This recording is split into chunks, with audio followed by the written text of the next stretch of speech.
З цього поєдинку. Там єдине в залежності. Явайшис, класна передача, п'яту. Атака Феніксу. Лайф тоді. Моменти Володі. Команду Comfort Life, Євген Заєць. Є там такий футболіст. Адже, в принципі, дійсно Заєць має. Петриченко, атака.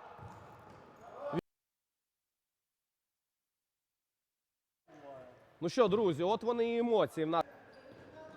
Знову Сімон на перехоплення. Передача на дальню стійку. Петриченко. Ващенко на Володіна. Володін удар. Володін прибирає. Удар. Черчелю. Сімон розвиває атаку. Є вільна зона. Можна пройти. Удар. Дуже близько до воріт пролетів м'яч. І дуже якісний. Абакумова. Абакумов на...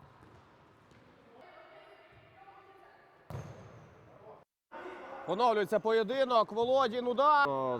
Вступив у гру по-серйозному. А що Явайшис? Буде удар? Ні. Але фактично одна четвірка зараз на майданчик. Турок. Петриченко. Петриченко. Бити. Турок з м'ячем. Удар Турока в ближній. Турок. Віч-навіч. Вихід віч-навіч. Турок. Полетів м'яч. Черчелюк би його забрав. Ще. Володін з м'ячем. Володін проходить. Удар не вийшло. Петриченко. Зараз можливо. Момент. Скидка. Удар. М'яч залітає. Момент. І кався Сімона. Сімон під ліву ногу. Удар. Дуель Петрика проти Черчелюка. Сімон. Удар. Передача на Явайшиса. Лівий фланг. Атака. Абакумов на Турока. Турок. Сімон. Ще удар. Себе Володін. Атака 3-1. Удар. М'яч саме в неї і влучає. Знову момент. Зліва Коваленко. Один удар Коваленка. Чому не талановитого футболіста?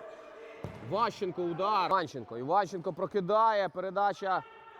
Масштабна стінка від гравців Вікторії. Нарешті Іванченко отримує м'яч. Петриченко розвиває.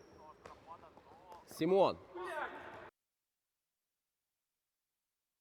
Мовляв, Петрик зіграв рукою, але, здається, мені цікаво, гол би відмінили. Подивилися ВАР. Хвилини залишається. Призводить до чогось хорошого для Абакумов блокує. Петриченко, удар. Знову момент. Петрик в угру, удар від Володіна. І це воротам.